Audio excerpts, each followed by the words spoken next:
लगातार बात करते हैं और आज टेक्समेको रेल की मैनेजमेंट से बातचीत होगी। कंपनी इंजीनियरिंग और इंफ्रास्ट्रक्चर से जुड़ी हुई है, जो रेलवे वैगन कोच और लोकोमोटिव बनाने के साथ साथ तमाम सर्विसेज जो है उस कारोबार में है। 6 मैन्युफैक्चरिंग यूनिट है, wagon coach, MU, hydro, mechanical equipment, steel casting, rail EPC और दूसरे स्टील स्ट्रक्चर का प्रोडक्शन होता है कंपनी के जरिए। और कंपनी मैनेजमेंट से हम ग्रोथ आउटलुक पर बात करेंगे, ऑर्डर बुक की स्थिति जानेंगे, क्षमता विस्तार के लिए क्या योजनाएं हैं, तमाम मुद्दों पर बातचीत होगी। टेक्समेको रेल के एमडी सुदीप्ता मुखर्जी हमारे साथ जुड़ गए हैं। आपका बहुत बहुत स्वागत है सुदीप्ता जी हमारी इस खास पेशकश में। और चलिए, यहाँ पर जिस तरह से कॉन्ट्रैक्ट्स को लेकर आंकड़े सामने आ रहे हैं, थोड़ा उस पर हम फोकस करना चाहते हैं। फिलहाल किस तरह से आपको अपनी पूरी कॉन्ट्रैक्ट लिस्ट आगे बढ़ती हुई दिखाई दे रही है? एक्सपोर्ट कॉन्ट्रैक्ट्स जो हैं वो कितने बड़े हैं? अक्रॉस ज्योग्राफीज भी अगर हम समझ सकें तो आपकी स्ट्रैटेजी क्या होगी? नमस्कार कविता जी। तो हमारे आंकड़े जो है, मैं ये एक्सपोर्ट ऑर्डर से चालू करता हूं। तो एक्सपोर्ट ऑर्डर अभी ये जो रिसेंटली हमें मिला अफ्रीका कॉन्टिनेंट से, तो ये देश के फ्रेट रोलिंग स्टॉक मैप में सबसे बड़ी कॉन्ट्रैक्ट है। तो टेक्समैको देश में सबसे माने हुए एंड सबसे बड़े फ्रेट रोलिंग स्टॉक मैन्युफैक्चरर में गिने जाते हैं। हम पिछले साल 10,600 वैगन सप्लाई किए हैं, विच इज जो हाईएस्ट है अभी तक के किसी भी कंपनी का देने के लिए। आप जानते हैं कि देश में एक लहर चल रहा है रेल इंफ्रास्ट्रक्चर लेके, तो वहां पे हमारा जो लॉन्ग टर्म कॉन्ट्रैक्ट आया था एंड अभी भी वो ट्रेजेक्टरी चल रहा है कि रेलवे शेयर में 47% होना चाहिए। तो उस तहत पे रेलवे में और भी 1.5-2 लाख वैगन लिए जाएंगे एंड हर साल मेरे ख्याल से 20-25 हजार 30 हजार करीबन रहेगा। तो उसमें हमारा जो परसेंटेज ऑफ शेयर है एंड लीडरशिप है वो तो बरकरार रहेंगे। लेकिन टेक्समैको के अंदर में जो कोर बिजनेसेस है, एक तो फ्रेट रोलिंग स्टॉक है, एक कंपोनेंट बिजनेस है, एक फाउंड्री कास्टिंग बिजनेस है and rail infra, electrical infra हो गए। ये सारे चीजों में जो आपने स्ट्रेटेजी के बात कही है, तो हम लोगों का एक बहुत ही डीप डाइव अप्रोच रहेगा आने वाले दिन के लिए, क्योंकि टेक्समैको एक यूनिक क्रेडेंशियल होल्ड करते हैं, बिलोंग करते हैं, क्योंकि हम अमेरिकन मार्केट में भी काम करते हैं, यूरोपियन मार्केट में भी काम करते हैं। हमारे कुछ बढ़िया ज्वाइंट वेंचर्स है जो वर्ल्ड रिनाउंड कंपनी के साथ है। तो इस बिजनेस में हमारा ग्रोथ ट्रेजेक्टरी बरकरार रहेगा। आप देखें हो पिछले 2 साल में किस तरीके से कंपनी ग्रो किया है एंड आने वाले दिन में भी हम लोगों का ये ग्रोथ 15-20% मिनिमम बरकरार रहेगा। एंड इसको छोड़ते हुए भी कंपोनेंट डिवीजन व रोलिंग स्टॉक आप ले लीजिए, तो हमारे स्ट्रेटेजी ये है कि हम देश को सप्लाई करते करते अभी इस कैपेबिलिटी पे कगार पे पहुंचे हैं कि ग्लोबली भी हम कॉम्पीट कर सक रहे हैं एंड ग्लोबल मार्केट हमको बहुत ही अच्छा रिस्पॉन्ड कर रहे हैं। और इंडिया एज ए होल देश के ऊपर एक बहुत बड़ा बिलीफ आया है इंडियन प्रोडक्ट के ऊपर, इंडियन के ऊपर। तो इस मौका को हम लोग अनलॉक करना चाहते हैं और अपना रीच बढ़ा के इसको और बड़ा करना चाहते हैं कोर बिजनेस को। एंड ऑर्डर आने का जो बात है, हमारा ऑर्डर अभी 7,800 करोड़ का ऑर्डर है ऑन स्टैंड अलोन बेसिस। तो हम लोग को मानना ये है कि आने वाले इस साल से लेके आने वाले 2-3 साल में अब जो ग्रोथ ट्रेजेक्टरी हमने कहा कंपनी का, उसके साथ तालमेल रखते हुए आप देखेंगे बहुत ही बड़े-बड़े ऑर्डर आने वाले हैं।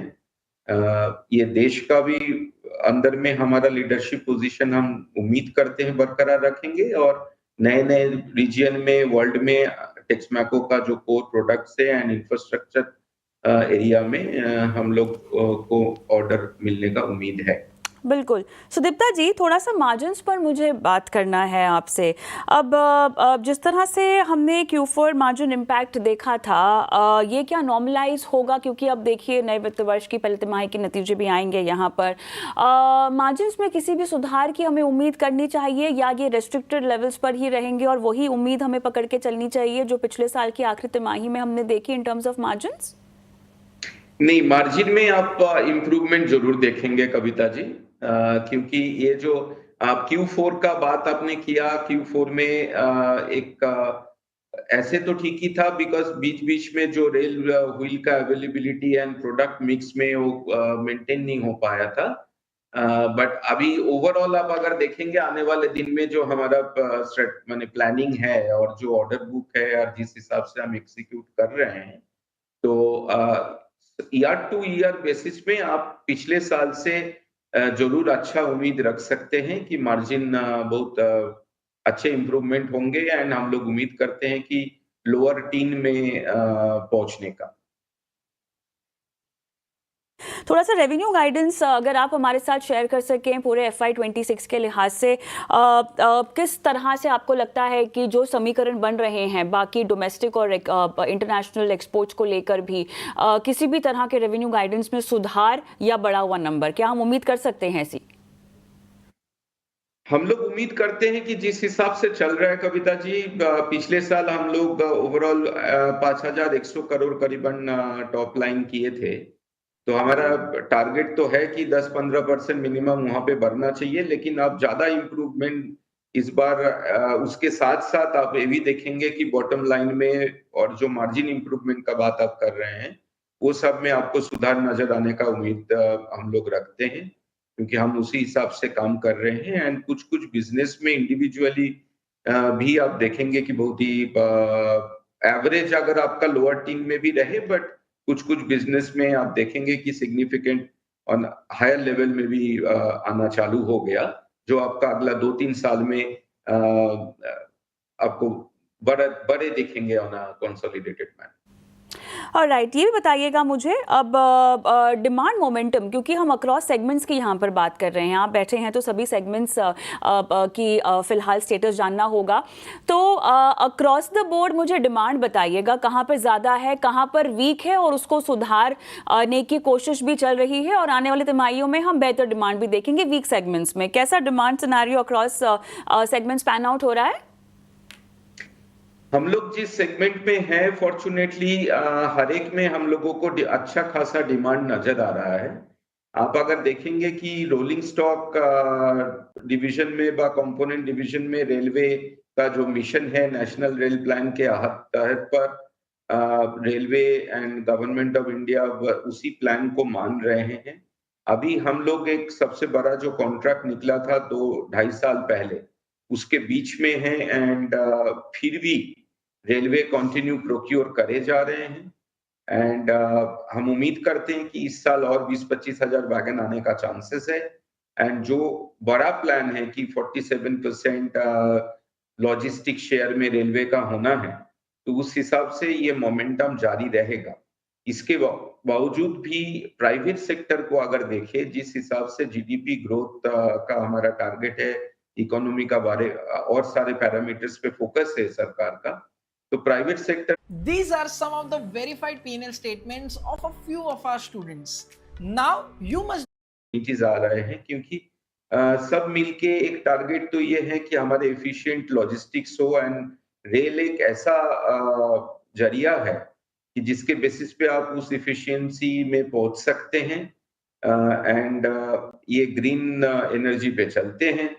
तो ये जो ट्रैक्शन है हमारे देश में, ये मोमेंटम हमको लगता है कि मिनिमम 5-7 साल तो कहीं नहीं जाएगा, ऐसे ही चलेगा और इससे बढ़ेगा एंड ओवरऑल वर्ल्ड में इस ट्रेजेक्टरी में सिमिलर लोग सोचने लगे हैं, क्योंकि better connectivity and lower inflation, GDP growth, infrastructure development, इसमें कुछ भी आप करेंगे, फॉर्चुनेटली हम जिस सेगमेंट में हैं रेलवे के, तो रेलवे को तो इम्पोर्टेंस देना ही पड़ेगा। तो उस हिसाब से rail infrastructure, rail rolling stock, इसका मेंटेनेंस ये आने वाले दिन के एक बड़ा थीम होने जा रहे हैं एंड गेम चेंजर होने जा रहे हैं for the economy to change and refix in upward scale and continue momentum जारी रखने के लिए। तो हम जिस सेगमेंट में हैं उस इस हमको तो बहुत ही बुलिश पिक्चर लगते हैं, इसीलिए हम अपना capability and capacity and efficiency में फोकस दे रहे हैं कि हम अच्छे से अच्छा इसमें से कर पाए। राइट बहुत अच्छा लगा आपसे बातचीत करके। सवाल मेरे पास बहुत सारे हैं लेकिन बातचीत का समय समाप्त हुआ है। सुदीप्ता जी धन्यवाद आपका। धन्यवाद। हम एक ब्रेक लेते हैं।